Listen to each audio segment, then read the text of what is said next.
Oi, gente! Eu vim gravar esse vídeo aqui mega rapidinho pra vocês, só pra dar uma dica, porque é uma pergunta que eu recebo bastante, então pode ser a dúvida de vocês também. Claro que cada um tem o seu jeito de trabalhar, de fazer as coisas, mas eu quis compartilhar aqui com vocês como que eu corto os meus moldes. E aí, o que que eu faço, gente? Primeiro, eu pego o meu tecido sozinho, vou lá e risco todo aqui a lápis o meu molde. Por exemplo, ó, tem um moldezinho aqui de papel, eu vou lá, posiciono ele em cima e risco a toda volta. Aí, depois que eu faço esse risco, eu fixo o meu tecido na manta. Esse aqui já tá passado todo na manta, ó. E eu gosto de fazer assim inteiro, se for possível. Igual aqui o meu molde tá todo encaixadinho, então eu já cortei ele todo e vou quiltar inteiro, porque eu acho que assim fica mais fácil. Eu gosto de fazer quilt nas minhas peças. Mas se você não for fazer o quilt, você vai simplesmente passar a costura reta em cima da linha aqui do molde. Ou daí, vai fazer o quilt na peça toda e só depois que fizer o quilt, você vai passar a costura por aqui. Porque daí, fazendo desse jeito, a nossa costura do quilt não vai soltar, porque depois que a gente cortar... Porque, ó, esse aqui já tá quiltado, deixa eu mostrar pra vocês.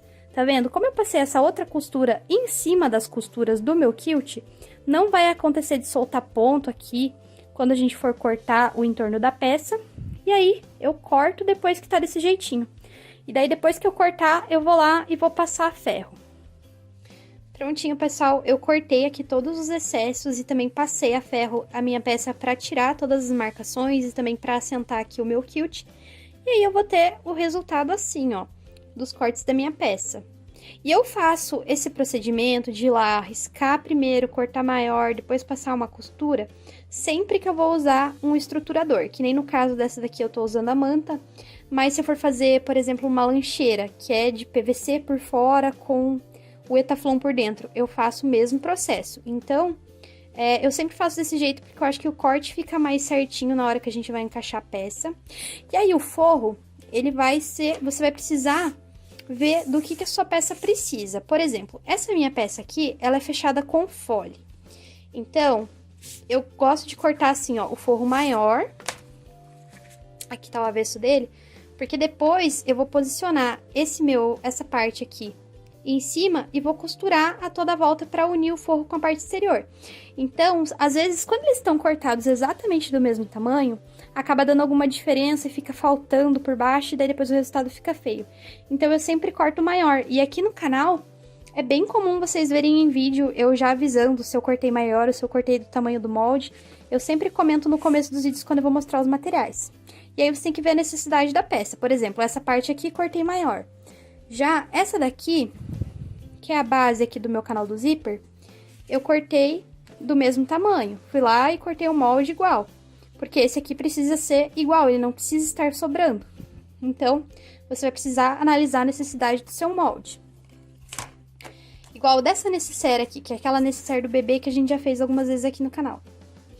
Essa daqui, o forro é cortado exatamente do mesmo tamanho do molde principal, porque ele é um molde embutido e que fica solto dentro da peça. Então, você vai ter que sempre analisar qual a necessidade da sua peça. Mas, basicamente, é desse jeitinho aqui que eu faço. E eu espero que vocês tenham gostado. Bom, gente, então é isso. Eu espero que vocês tenham gostado da dica. Essa dica é muito importante também pra quem tá começando na costura e ainda não sabe cortar os moldes.